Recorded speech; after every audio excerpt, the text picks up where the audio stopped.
this lecture is supposed to be in English. I hope everyone is comfortable with English, right? Anyone who doesn't understand English? No, okay. Fine, we'll start with invocation prayer and then we'll move ahead with our topic today. Om Ajnanatimirandhasya Jnananjana-shalakaya Chakshurunmilitam Yena Tasmai Shri Gurave Namah.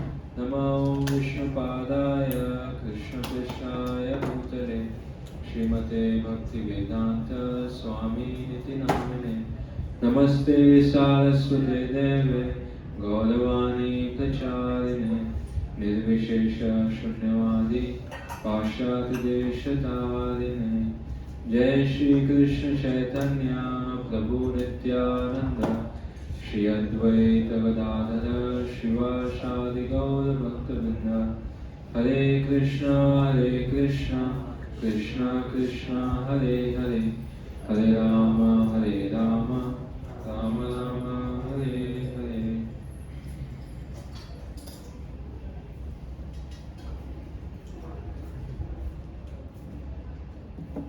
So yeah, today's topic is, I hope you all might be knowing, this yoga for modern age, right? So yoga is a very popular topic among all. We know that whole world today, now we see that many people are getting interested in this topics of yoga, right? Especially in India. So like now it is not limited to India also, but in the West also, in other countries also, people are following yoga, right? It's a trending topic that everyone wants to do yoga and keep themselves healthy and live very peaceful, right? So that's why they perform yoga. But today we'll learn, or today we'll see what our Vedic scriptures are telling about yoga, or what is actual yoga. And once understanding the definition of yoga, we'll also see how we can actually apply that yoga in our life. Or we can say, what is real yoga and how to apply it in our life in a simplified manner. So first of all, before starting this topic, I would like to know from you all that what do you think is the definition of yoga? Like it should be like two-way conversation. It shouldn't be like I'm always speaking. So I also want a response from you all. So any definition of yoga you have, would like to share? Okay. Okay, you can raise your hand and quickly you can speak whatever you wish. Yeah. I was talking about Surya Namaskar. Surya Namaskar, okay. That's fine. Yeah, various poses of yoga asanas. Okay, fine. Some form of meditation. Okay. Yeah. But generally when we think of yoga, when we think of yoga, when we hear the name of yoga, so one person always comes to our mind, that is Ramdev Babaji. Right? Now, few days back I was seeing that in one video he was running in more speed than the horse. He was competing with a horse, right? I hope you all might have seen that video. Yeah. So we see that yoga means some physical exercises, right? Or like he also mentioned, some kind of meditation, right? But if we go into the definition, what is yoga? Yoga is a Sanskrit word. Yoga means, it's a Sanskrit word. Yog means what? Addition. Just like we say in Hindi, right? Yog means to add something, right? So yoga means something, we should add something in our life, right? Something is missing in our life and we should add that. That is yoga. So if you see the definition, proper definition, Vedic scriptures tells us that yoga means it's the linking of soul with super soul, right? That is yoga. So nowadays generally whatever yoga that we see is not real yoga. It's a fake yoga. Just in the name of yoga they are doing many kinds of things which have no connection with yoga at all. Correct? So we think yoga is some kind of physical exercise. Now the question arises that if it is linking between soul with the super soul, or to in a simplified manner we can say it's a connection with God, you can say. Yoga means connection. Adding Krishna in your life, adding God in your life. That is yoga. Right? So we see that the definition are also given in the scriptures. Just like if you see Bhagavad Gita, there is a whole definition that is given about yoga, how we can perform yoga. So yoga are also of different kinds, right? That's given in the Bhagavad Gita. So Bhagavad Gita is very interesting. Just like you see a sandwich, right? Sandwich, what sandwich has? It has two upper portion, lower portion, in middle you have the whole masala that adds the taste in the sandwich, right? If you don't have the masala, then is it a sandwich? Or you won't feel like eating. Correct? Similarly, Bhagavad Gita, Krishna is telling the complete information. Complete information in just 45 minutes, 700 shlokas. So, first 6 chapters is like the upper portion, which is Karma Yoga. Middle 6 chapters is Bhakti Yoga, and last 6 chapters is a Jnana Yoga, Shankha Yoga, which we call it. So Bhakti Yoga, this middle 6 chapters are completely talking about Bhakti Yoga. So in that chapter, there is one chapter called 6th chapter, Dhyana Yoga, wherein Krishna explains about Hatha Yoga, right? So first principle when you perform yoga is to control your senses. Controlling the senses. That is the first principle, right? What does yogis used to do? They used to control their senses and they used to focus their mind on one particular thing. Correct? Or in other words, you can say the yogis, they used to restrain their senses from all other activities and their focus was completely onto God. Right? That was the yoga process that we used to follow. But the first principle, the first thing that we need to take care is to control our senses. But who is teaching about that today? Who is teaching about controlling the senses? In the name of yoga, people are indulging in sex and illicit affairs. That is also going on, right? But actual yoga means controlling the senses. Many people say, even in the manner of performing a spiritual activity, they say, okay, there's no need to do anything. You can eat anything, you can mingle with anything, and also you can do some spiritual thing. You can perform some religious activity.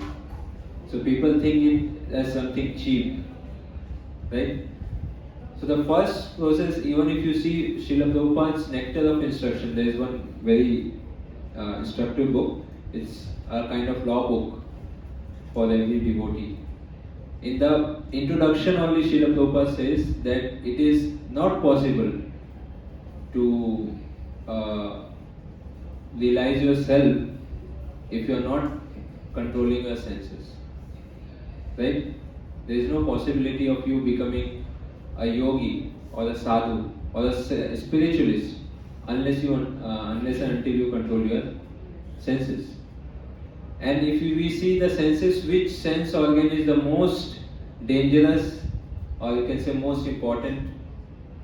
Any one of you can remember or can guess which sense? Eyes. Okay, why?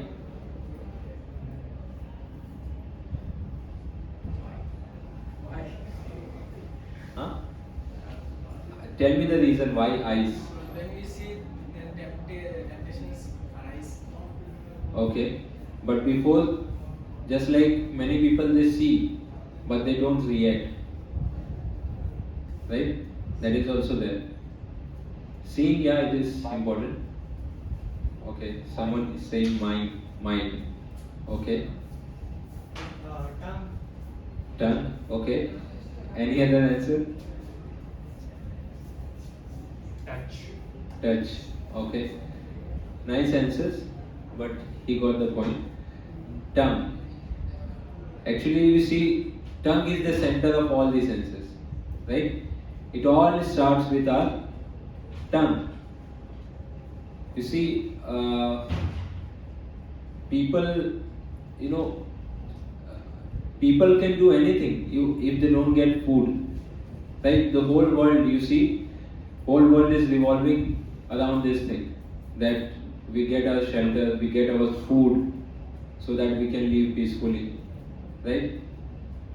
But tongue, when you take anything from the tongue, then it goes to a belly and then to genitals. Both three things are in the same line, right? So many people have sexual agitations, right? Many desires that goes in the mind. Someone said mind, right? But it all starts with your tongue. It's the most dangerous sense organ. And then there are other senses also.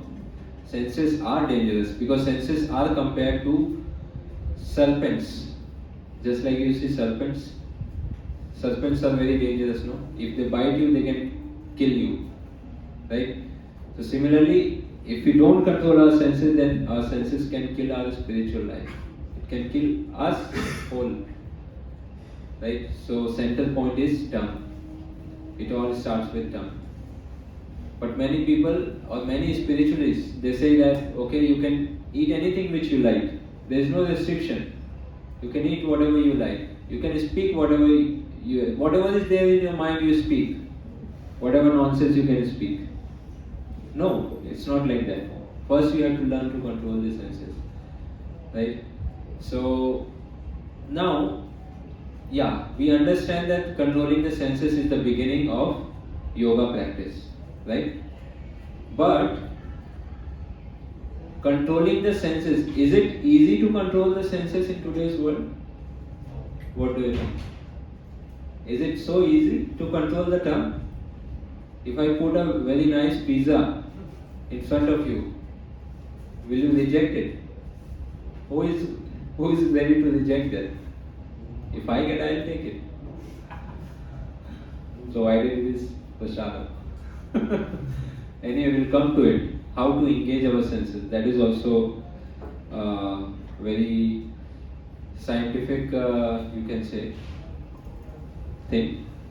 We'll discuss about it. But yeah. Now, controlling the senses. Is it so easy to control the senses?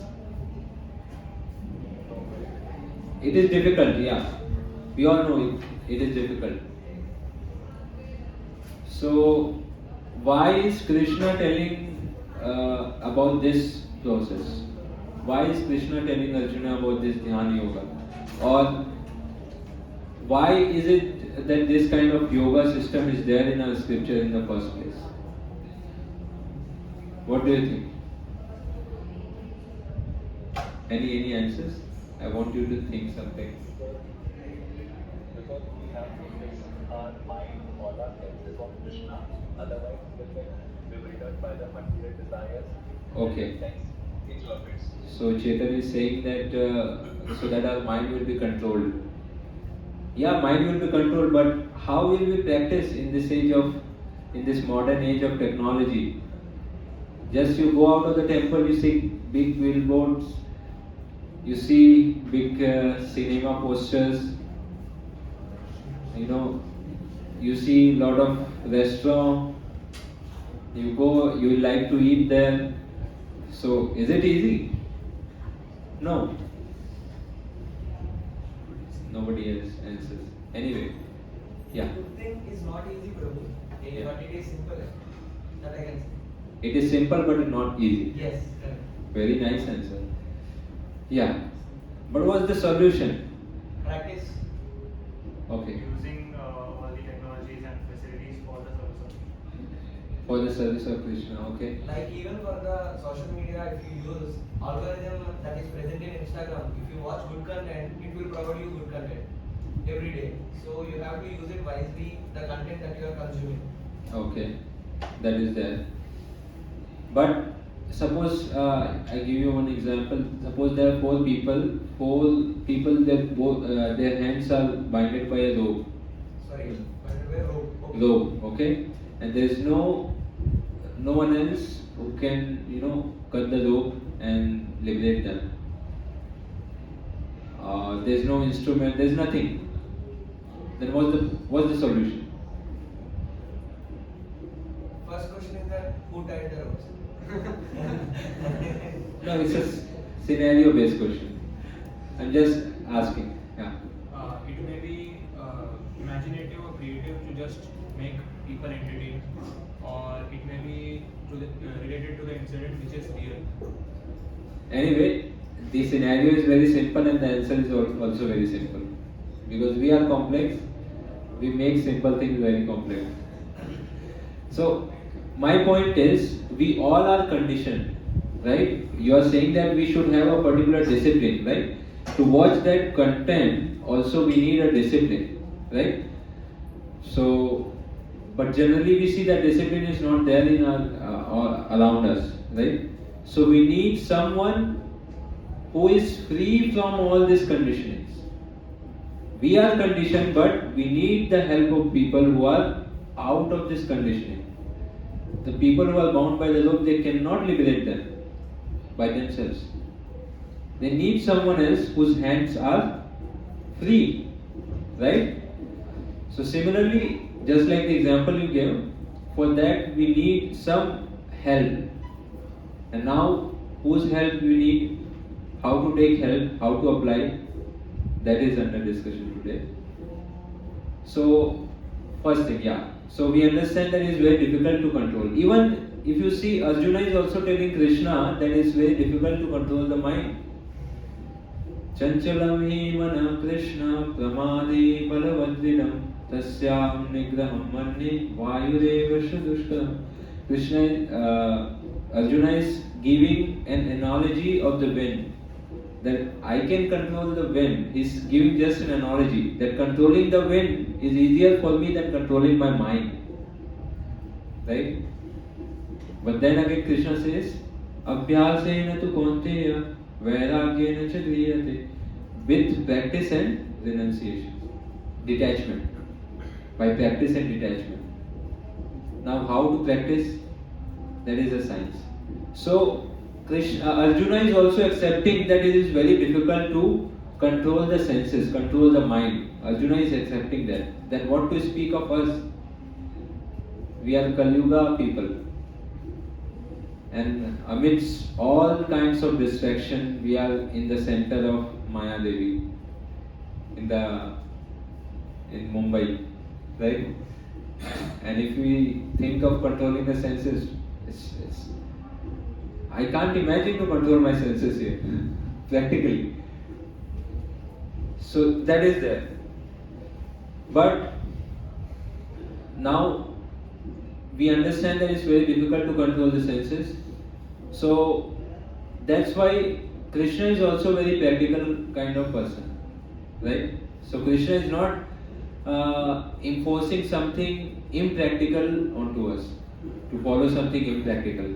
Krishna knows our condition. Krishna knows the conditioning of the people in Kali Yuga. So that's why Krishna has given us a very simple process. And we'll come to it, what is that process.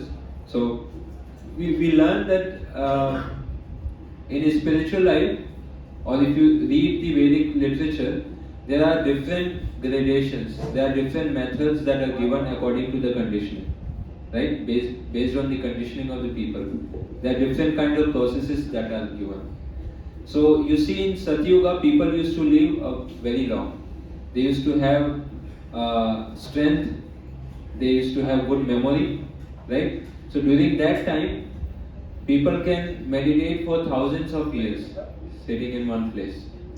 That was their capability, right? So there's one verse in the Bhagavatam. It says, "Krite dhayate Vishnu, Tretayam yajito mukhe, Dvaparya paricharyayam." And what's the last line?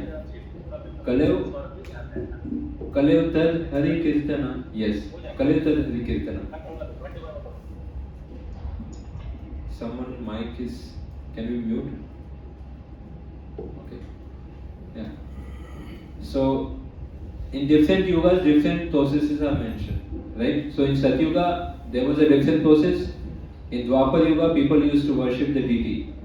But in Kali Yuga, specifically for Kali Yuga people, Krishna has given a very easy process, that is Harinam Sankirtan, right?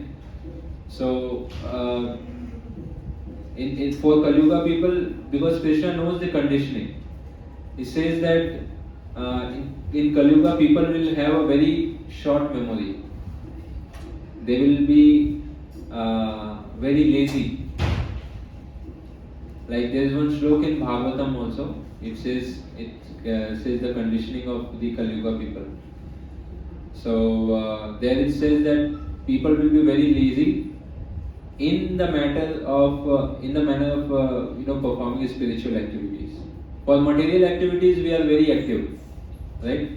If you want to do some business, you want to do job. You see in Bombay, because I'm not born and brought up in Bombay. So when I first came to Bombay, I was like shocked how these people are running here and there. You know, people from all group of ages, children, or if you see an old age person, he is also going for job, working 12 hours a day, taking going some local train in the morning, coming in night, whole week, only one weekend is getting on Sunday, and that also is utilizing that time in sleeping. Whole week is gone, whole month is gone, whole year is gone. People are living here and there. I was so shocked what's going on here. So people are very much passionate. They have so much desires, right? They are very active in the manner of performing material activities, earning money, maintaining family. But for spirituality, if you tell them that we have some classes, please come to temple. Oh, I don't get time. I have work, I have office, I have this and that. So that's a common excuse that people give, right? So they don't have time. So this is exactly what Krishna is saying in the Bhagavatam. In the Bhagavatam, exactly same thing. That people will be very lazy in the manner of performing a spiritual activity. So that is also there. But there will be only few intelligent people who will take to Krishna consciousness and who will take to God consciousness, who will be interested in spiritual activities. So in the Bhagavatam also, in the 12th canto, it is mentioned that Krishna will come in the form of Chaitanya Mahaprabhu, in a golden avatar. He will come and he will propagate the holy name, the names of the Lord, that is given in the Bhagavatam. And who will take it? Only intelligent people will take it. So, Krishna Varnam Tvisha Krishnam Sangopangasta Parshadam Yajne Shankirtanam Jaya Yajantihi Sumedasha. Sumedasha means people who are very intelligent will take to it, not ordinary people. So all of you who have gathered here, you are not ordinary people. You are very intelligent people sitting here, right? Because not everyone will take to this Sankirtanam. So every expansion that God has, it is already there in the scripture. Nowadays we have many people say that I am God. You can also become God. We are all God.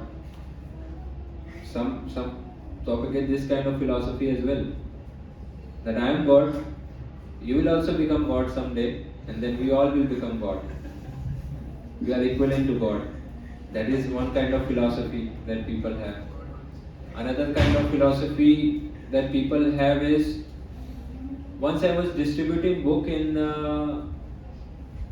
I remember it was South India, not South India, but Central India. I think in Maharashtra only, in Konkan area. Yeah, in Konkan area. Have you been to Konkan, anyone? Yeah. So there we were distributing books. So in one shop I went, I was explaining him everything. So he was listening to me, and then he started preaching me about his own philosophy, right, about Bhagavad Gita, this and that. And then at the end, he was telling about one Baba, which he used to follow, right? So he started telling me that this Baba is an incarnation of Kalki. No, really. He was telling me this is an incarnation of Kalki, and he will be living for few more years, then Kali Yuga will end. And Kali Yuga is about to end now. So I said, in the Bhagavatam, it is mentioned that Kali Yuga is just in the beginning. It's just 5,000 years Krishna left this world, right? So Kali Yuga is in the beginning. We have many more things to come. So he was telling me that he is Kalki, and that Baba was having this question. This light was coming from the back, like sunlight or something. He was giving Ashirwad or something. So he was telling me that he is a God. I used to visit. I am visiting him every year or something. He was telling his own philosophy. So he was telling me that he is God. I'll also become God or something. So people are completely ignorant. They have no idea about God. They have no idea about spiritual knowledge, right? So what I was telling about yoga practice. Yeah. So generally there is a misconception regarding God, regarding incarnation. Yes. So I was telling about when Krishna comes in this world, it is already been mentioned in the scriptures. Where will he come? Who will be his mother and father? Exactly which place, which family will come? Everything is mentioned. This is one symptom. Another symptom is that he will not be an ordinary person like us. His activities will be extraordinary. That is another kind of symptom. So it requires intelligence to understand who is an incarnation of God or who is not. So we have made our own gods, right? Because we don't study the scriptures, we don't know the scriptures. That's why we accept bogus gurus, bogus gods, bogus philosophies, and we start following that. And one of the bogus philosophy among them is this yoga, right? So yoga, completely misconception. So Mahaprabhu, Chaitanya Mahaprabhu, he came he is a Krishna himself. He came in the form of a devotee to make us understand what actually real yoga is and how to apply it in our life. This is what Chaitanya Mahaprabhu is telling us. And his description is very well mentioned in the Bhagavatam, like the shloka I mentioned. Here, there in the shloka it says, he will come in the form of golden form will be there. And there will be other associates who will be coming along with him. And we see now Gaur Purnima is coming, so you all are invited on 14th March. So you'll get to know more about Chaitanya Mahaprabhu. So in Kali Yuga people, so that's why Mahaprabhu gave a very simple and easy practice of chanting Hare Krishna Mahamantra, right? So what's that mantra? Hare Krishna, Krishna Krishna, Hare Hare, Hare Ram, Ram Ram, Hare Hare. So that is a very easy process. So once we chant the holy name of Krishna, immediately we are in contact with Krishna. Just like you have phone number, right? If you want to talk with some person, you dial the phone number and talk with him. Similarly, if you want to talk with God, very simple process. What is that process? Chanting Hare Krishna Mahamantra. This is like dialing the phone number of God and talking with God, right? So that is actual yoga. Actual yoga means when we cleanse the dirt which is there in our heart, cleansing the dirt which is there in our heart, and then we can actually connect with God, with Krishna. So we see in the 6th chapter, just like I said, Krishna is a practical person. So Krishna is telling Arjuna about different kinds of yoga, different kinds of postures also Krishna is explaining in the 6th chapter. But at the end of verse, 6th chapter, 47th verse, what Krishna says? Anyone remembers the verse? 6th chapter, 47th verse. What is? Not Bhuktaram. What is the topmost yoga? Bhakti Yoga. Bhakti yoga means to concentrate your mind on me, is saying. Of all the yogas, what is the topmost is to focus your mind on me, to think of me, surrender onto me. So that's what Krishna is saying. Krishna is again and again saying, Manmanabhav Madbhakto Madhyajimam Namaskuru Mam Veshyashi Gautyam Satyam Te Pratijani Prayosi Me. So Krishna is telling again and again to Arjuna what the best and easiest method is to always think of Krishna, surrender to him. And the first stage of surrender is to chant the holy name of God. Once we chant the holy name of God, then slowly things will start unfolding in our life. So yeah, this was all about yoga. This was a very short session. I don't want to take it longer. So if you have any questions, I would love to address the questions. So this was a very nice, not nice, but short session on yoga. Yoga for modern age. So the essence of the session is, for us, the real yoga means to chant the holy name of God, and then we can connect with God, and that is actually the real yoga. And we can do it in any time, any place, and any circumstances. There are no rules and regulations for that, for performing this kind of yoga. And the benefit which we get from this yoga is eternal. It's not something temporary which we get from doing physical exercises. That will be limited in this life. But the very important thing is it will be lasting for many lives. Just like Krishna says in 2nd chapter 48th verse, Neha bhikramana sosti pratyavayo na vidyate swalpamapyasya dharmasya prayate mahato bhayat. Krishna is saying that just you take one step on this path, you will be protected from the greatest type of danger. What is the greatest type of danger? Getting trapped by Maya. Yeah. So for many lives to come, you will be protected from this birth, death, old age, disease. So yeah, I was telling about the greatest yoga is Yoginam api sarvesham madgate nantaratmana. Krishna is saying Yoginam api sarvesham madgate nantaratma. This is 6th chapter, last verse. Krishna is telling everything, and then the last is saying Yoginam api sarvesham madgate nantaratmana, who is always thinking of me. That is the greatest yogi. So the person who is chanting Hare Krishna is the topmost yogi. Is the topmost yogi or the real yogi. Right? So we have different kinds of yoga, bhakti yoga, dhyan yoga, jnana yoga, karma yoga. But the result that we derive from other kind of yoga, jnana yoga, dhyan yoga, these are all limited in this lifetime.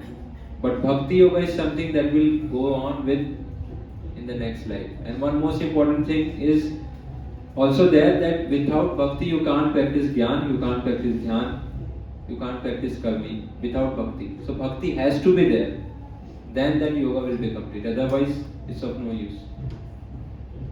So that's why we have to keep in mind that keep on chanting Hare Krishna, and once we start chanting, then slowly many things will get unfolded.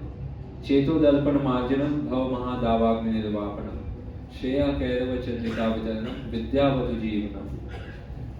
When our heart will be cleansed from dirt, then slowly we'll start realizing our own nature, who are we, who is God, what is our relationship with God, how to establish a proper relationship with God. Yeah, so this was about today's session. Thank you so much. Hare Krishna. If you have any doubts, any comments, please, you're welcome. Hare Krishna. Hare Krishna Prabhu. Every day our mood is not the same. So when we are chanting for the first day and then it becomes next day we are not chanting with the same focus, then does that count in Bhakti Yoga or that is just? Yeah. So in the Bhagavatam first canto it is mentioned that even if you are chanting unattentively, the answer which I am giving, please don't take it as an excuse for chanting inattentively. Just I am mentioning what is there in the Bhagavatam, that even if you chant inattentively, you will be liberated. It doesn't mean that we have to chant inattentively. There are three types. One is Nama Bhas. There is Nama Bhas in the middle. In the bottom is Nama Prad, and on the top is Shuddha Nama. Three types of chanting. So initially we are Nama Prad. We are committing many offenses. I hope you all, few of you might be remembering the 10 offenses which we have for chanting the holy name, right? So before chanting, you can just go through those 10 offenses that will help you to keep you conscious while you chanting. So we do a lot of offenses. That is Namapalar, and then slowly we gradually we start chanting consciously. Then comes the Nama Bhas, and Shuddha Nam means no offenses. No offenses. Your chanting is pure, 100% pure. Means you are pure devotee, but you are on Nama Bhas level. I hope that's okay. Yeah, you can ask anything like related to today's topic. If you have any doubts, any questions for newcomers, some came late today for the class. Yeah. I'm a newcomer. Yeah. How do you start on this path? Yes, so that is the very beginning that we first take up this chanting of Hare Krishna. So in Bhakti, there are various stages of Bhakti. It all starts with Shravanam and Kirtanam. You start hearing, you start reading. After this class, you can take some books out there. You can take some small books. You can start reading those books. You can keep coming for the classes that we have on weekends, weekdays. That will help you to know more about the process. And along with that, you can start chanting Hare Krishna Mahamantra. This is the best way to start. And one another thing that is most important is we all start with some faith, right? You all might be having some kind of little faith, that's why you are here, right? There are thousands and lakhs of youths out there, but only few came here. So it all starts with your faith, Shraddha, and then comes Sadhusam. Then you have to associate with people who are following this process. So most important of all is association. So when you come to temple, you meet with devotees, you ask them your doubts, you clarify the doubts, you be with them, serve with them. Slowly these things will, slowly you will know many things. Any particular book you would recommend? A small book, the Okay. Bhagavad Gita I tried, but it's very heavy for me. Yeah, definitely. I can understand. I can understand. So, yeah, there's few books that you can go ahead with. the first one I would recommend is Science of Self-Realization. Here you will get the whole basics of Krishna consciousness. If you are scientific, you have a scientific bent of mind, you can refer Life Comes from Life. There's one more interesting book, Perfect Question, Perfect Answer. That also you can refer. Journey of Self-Discovery. That is also there. So, yeah, these are some of the books I remember. In fact, I can't compare actually. But, yeah, I started off with Science of Self-Realization. Maybe your interest might be different. You can start off with other book as well. This is the greatest contribution Srila Prabhupada, Srila Prabhupada's greatest contribution, that he simplified the Vedic scriptures, which are so complex, and he just simplified it in that manner so that we can understand it very easily in the context of modern day lifestyle. So that's the biggest contribution of Srila Prabhupada. Principle is intact. The same principle is there, but in a very simplified manner. So if you read small books, there are a lot of things you can relate with. Very practical examples Prabhupada used to give. Okay, you can go ahead with that. Yeah. Mr. Prabhu, thank you Yeah. for the lecture. My question is that you mentioned that Bhakti Yoga is the king among all other yogas, right?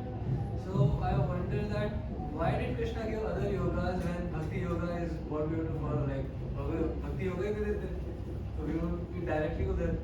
But he gave Karma Yoga, he gave Ashtanga Yoga. Very nice question he's having. That why Krishna is giving all other kind of yoga if he knows that Bhakti Yoga is the supreme, right?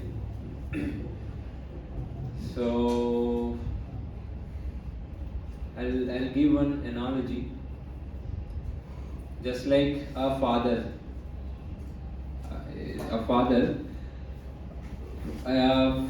for the benefit of the child, father sometimes, he provides the child with various kinds of alternatives, so that child can choose what he can enjoy, right?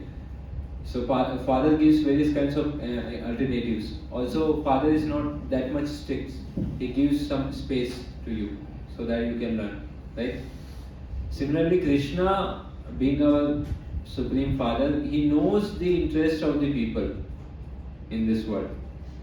So, actually, people talk about open-mindedness, right?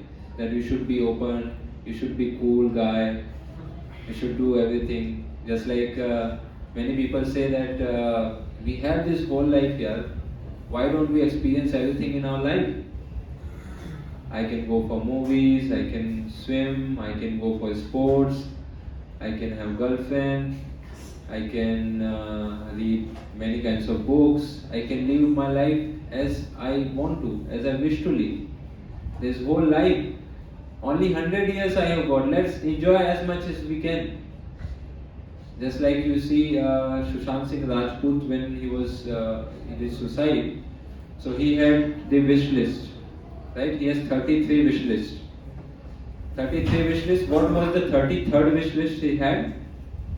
Anyone remember? Anyone knows? What was the 33rd wish list of Sushant Singh Rajput? He has 33 wish lists. To study the Vedas. That was his last one. Because people generally keep that, okay, bhakti will take the ending phase of our life. Even our parents, we see, if you are religious, that's okay, being religious is okay, but being too religious is not okay. You go to temple once a week, that's fine. Why going daily? Why going daily? What happened to you? Daily no, bro. Huh? We are eating daily no. Yeah, that we can't explain them. At the end of the day, they are parents. They will not listen to us. Anyway, there's a different topic, how to preach to parents. Anyways, so the point I am coming to is that actually Krishna knows our situation. He is open-minded. He knows our situation. That's why he gives every other processes. Veda means what? Ved means knowledge. Ved is a Sanskrit word. Ved means knowledge, Gyan. And Gyan means everything. Knowledge about everything. Each and everything. Whatever you see, whatever you can, experience, you can conceive of, everything is there in the Vedas. Because Krishna knows that we have different conditionings. Not everyone is a pure devotee. Krishna knows that. And that's why he gives other alternatives, so that with the help of those alternatives, one day he will come to me. That's why there is whole, demigod worship. Srila Prabhupada used to say that why there is demigod worship? Even Bhagavad Gita is condemned, but if you see Veda and Upanishad, there it is mentioned, the demigod worship is mentioned. Why? Because people still have material desires and they will not approach Krishna directly. So slowly, when they worship demigods, then slowly one day they will worship Krishna. That's the reason. Right? So that's why Krishna, even if you see in Bhagavad Gita also, Krishna talks about 3 kinds of modes of material nature. Right? So, Ujjvam gachanti sattvastha madhye tishtanti rajasa. Krishna is telling that who are in the mode of goodness, they will go to heavenly planet. Who are in the mode of passion, they will remain here. Who are in the mode of ignorance, Jaganya Gunu Vittistha. Those who are in mode of ignorance, they will go down to hell. Right? So every whatever thing we experience there, we are under the grip of material nature, 3 modes of material nature. Right? So we have different kind of conditioning. That's why we have Chaturvarnam Mayatishtam Gunakarma Vibhavasha. We have 4 varnas, 4 ashramas. Because we have different kinds of conditionings.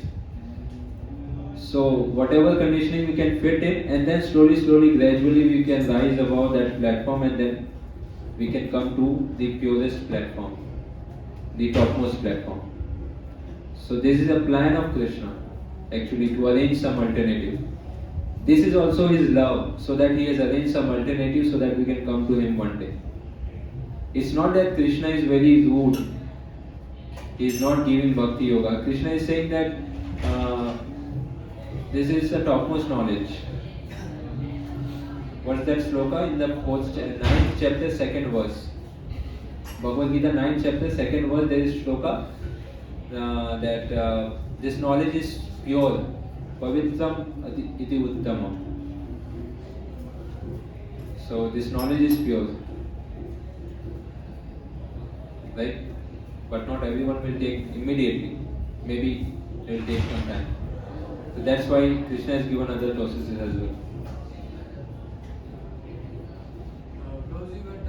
Then by giving alternatives, we're following, let's say I'm not able to go to Bhakti Yoga directly. Let's say I have to do job or something, business. So I have to follow Karma Yoga. So by following other alternatives, which is Krishna's words, I'm not able to follow the actual Krishna's words, which is Bhakti Yoga. Circle round नहीं हो जाएगा. See, I'm following Krishna's words, but I'm still not following Krishna's words. Something like that. So in the Bhagavatam it is mentioned that even if you have some desires, if you have some material desires, even if you are not able to surrender completely, right? So whatever extent you can surrender, you should go to Krishna. You should go to Krishna, you should approach Krishna, you should not approach other demigods. Right? So, Tivrena Bhakti Yogena Yajeta Purusham Palam. Akama Sarva Kamo Bhi Moksha Kama Udalati. Tivrena Bhakti Yogena Yajeta Purusham Palam. That even if you have desires, even if you don't have desires, Akama Sarva Kamo Bhi Moksha Kama Udalati. Even if you want liberation, you should come to me. That's what Krishna is saying. So it's not that we are working or we are studying so we cannot follow Krishna's word. That's why I'm saying Krishna has given different kinds of processes for different kind of people. So if we are following that, then we are following Krishna. It's not that we have surrendered everything, then only we are Krishna conscious. No. If we are trying to follow whatever we can, then Krishna is pleased. Krishna is seeing our endeavors, actually. So it is not judged by the result, it is judged by your endeavors. Whatever endeavor you are putting in. Just like we see the various examples in the Shastras as well. Just famous example is Sudama Brahman. What he brought for Krishna? Just poha, some plenty of little bit of poha. But Krishna was pleased, right? Because Krishna is not actually looking for how much we are doing. Krishna is looking how we are trying to serve him, right? So in whatever position we are trying to serve Krishna, then we will please. Which demigods includes? I mean, I didn't understand. You were talking about the demigods. Who are the demigods you were talking about? Okay, there are many demigods. You can find mention of different demigods. Surya Dev or Indra Dev, or we have different Matas. There are 33 crores, you see. There are many kinds of other Devi Devtas we call. Yeah, so these are demigods. Lord Shiva is also a demigod. And Lord Shiva's position is very interesting. Lord Shiva is God and is a demigod. So if we want to discuss about Lord Shiva, then it will take maybe whole class. So that I will not discuss now. But as of now, you can understand Lord Shiva is a great devotee of Krishna. Is a Vaishnava. Yes. But if he is the supreme personality, why we are considering him as a demigod? If you read the scriptures, then you will understand many things. In scriptures, there are other personalities who are mentioned as Bhagavan. You see, Brahma is also mentioned as Bhagavan in some places. Shiva is also mentioned as Bhagavan in some places because of their supremacy. But if you understand deeply, there are 64 qualities that Krishna has. And if you see other demigods, they possess some qualities less in number than 64. But Krishna is someone who is possessing 64 qualities in full. That's why we call him as Bhagavan, Param Bhagavan. Sarva Karana Karanam. Krishna's to Bhagavan Swayam that we have in the Bhagavatam. Yeah. Any other last question we can address? So 5 minutes. How much time I have? I don't know. At least maximum till 8 we can. Yeah. Any other doubts or questions you want to ask?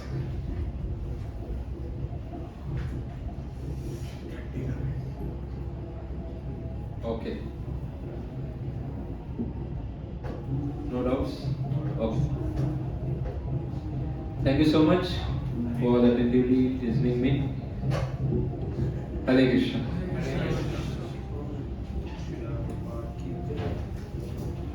We'll have Kirtan now, and then after Kirtan. There is no graph. We'll see.